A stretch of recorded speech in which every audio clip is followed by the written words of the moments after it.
Question 76. Gandhian techniques of resistance against unjust laws. Introduction. Gandhi's philosophy of moral resistance. Mahatma Gandhi, 1869 to 1948, was not only the political leader of India's freedom struggle but also a profound moral philosopher whose principles transformed the idea of resistance itself. He believed that unjust laws should not be obeyed passively but must be resisted peacefully, truthfully, and morally. His methods of resistance were rooted in ethical idealism, combining truth, satya, non-violence, ahimsa, and civil disobedience, satyagraha. To Gandhi, resistance was not rebellion, but an act of moral courage and conscience, a way to convert the wrongdoer, not to destroy him. Thus, Gandhian resistance represents a revolution of the spirit, where the power of moral truth overcomes the power of coercion. 1. The philosophical foundation of Gandhian resistance. Gandhian resistance is based on a deep moral and spiritual understanding of human nature and justice. He believed that 1. Truth, satya, is the ultimate reality. Adherence to truth is the duty of every human being. 2. Non-violence, ahimsa, is the means to truth. No just end can be achieved through violent means. 3. Love and compassion, not hatred, can transform the oppressor's heart. 4. Obedience to conscience is higher than obedience to unjust authority. Hence, when law and conscience conflict, Gandhi insisted that moral duty must prevail over legal obligation. In his words, an unjust law is itself a species of violence. Arrest for its breach is more so. I must refuse to obey it. 2. Concept of satyagraha, the core technique of resistance. The cornerstone of Gandhi's philosophy was satyagraha, a term he coined meaning truth force or soul force.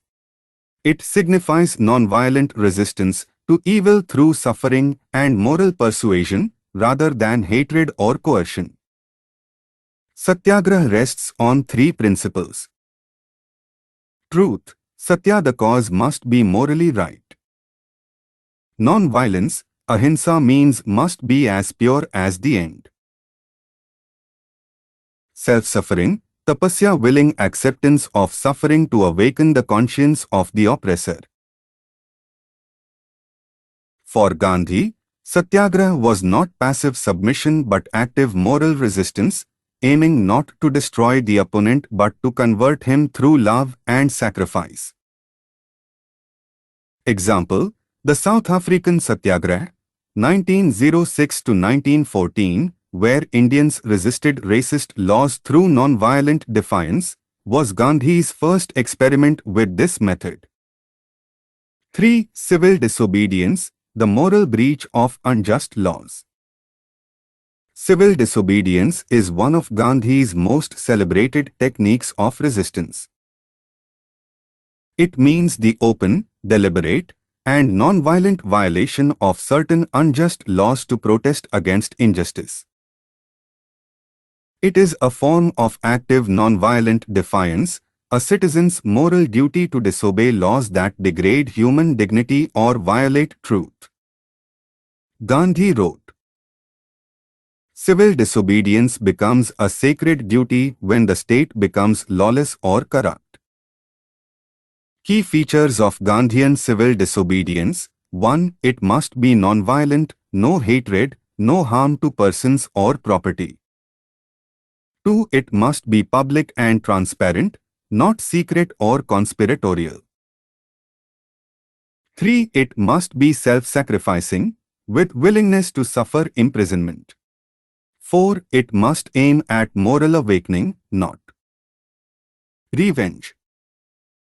5. It must be based on truthful conviction, not political expediency. Examples: Salt Satyagraha, 1930. Gandhi's defiance of the British salt tax through the Dandi March symbolized resistance to economic injustice and became a national movement. Individual Satyagraha, 1940, launched to assert the right to free speech against British wartime censorship. These movements demonstrated that moral resistance could mobilize millions without violence.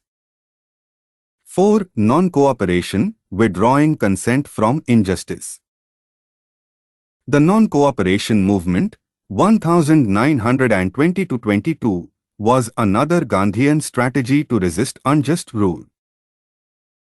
It was based on the idea that governments derive power from the consent of the governed, and when that consent is withdrawn, injustice collapses. Gandhi urged Indians to boycott British educational institutions, courts and offices, refuse to pay taxes, refrain from military or police service for the British. The movement sought to paralyze unjust authority through mass moral non-cooperation, not violent rebellion. Moral basis: if people refuse to cooperate with injustice, the system of oppression loses its legitimacy and power. In Gandhi's words, non-cooperation with evil is as much a duty as cooperation with good. Example: the massive boycott of British goods and institutions during 1920-22 demonstrated the power of peaceful non-cooperation as a political weapon. 5. Boycott and Swadeshi, economic resistance. Gandhi's economic resistance complemented his moral and political resistance. He promoted Swadeshi, self-reliance, and boycott of foreign goods as a peaceful way to weaken British economic dominance. By spinning the charkha, spinning wheel, and wearing khadi, Gandhi symbolized economic independence and moral defiance. Example: the Swadeshi movement, 1920-30, encouraged Indians to discard foreign goods, boycott British courts and schools, and revive local industries. This was not merely economic resistance, but also a spiritual assertion of dignity and self-reliance, freeing the mind from dependence and fear. 6. Fasting, upvasa, moral and spiritual resistance. For Gandhi, fasting was a sacred tool of moral appeal and self-purification. He used fasting not as coercion but as a means to awaken the conscience of others. Fasting symbolized self-suffering, showing the depth of moral conviction behind the cause. Examples: Gandhi's fasts against communal violence, 1924-1947, sought to restore peace and unity. His fasts in prisons protested against injustice and inhuman treatment of political prisoners. Through fasting, Gandhi communicated that true resistance is rooted in the purity of soul, not the power of arms. 7. Constructive program, positive resistance. Gandhi believed that true resistance to injustice is incomplete without building a just alternative. Hence, he developed the constructive program, a set of activities to empower society from below. It included promotion of khadi and village industries, eradication of untouchability, communal harmony, education and sanitation in rural areas, empowerment of women. By improving moral and social strength, Gandhi aimed to make the people self-reliant and fearless, capable of resisting oppression non-violently. Thus, The constructive program was resistance through reconstruction, changing society to eliminate the roots of injustice. 8. Nonviolent non-cooperation with the state. In cases where the state persistently enforced unjust laws, Gandhi advocated complete nonviolent non-cooperation, withdrawal of all support and services to the government. This could include resigning from government offices, boycotting courts, refusing taxes, and ignoring unjust orders. However, Gandhi insisted that non-cooperation must always remain peaceful, else it degenerates into anarchy. Example, during the Quit India movement, 1942, though the slogan "Do or Die" symbolized total resistance, Gandhi reiterated that the struggle must remain non-violent and disciplined. 9. The moral goal of Gandhian resistance. Gandhi's resistance techniques aimed not merely at political victory but at moral transformation. His objectives were: 1. To appeal to the oppressor's conscience through moral suffering. 2. To awaken the moral awareness of the masses. 3. To create a just and harmonious social order based on truth and non-violence. In his view, ends and means are inseparable. Unjust means can never produce just ends. Thus, non-violent resistance was both a strategy and a moral way of life. 10. Relevance in modern times. Gandhian techniques of resistance continue to inspire movements across the world.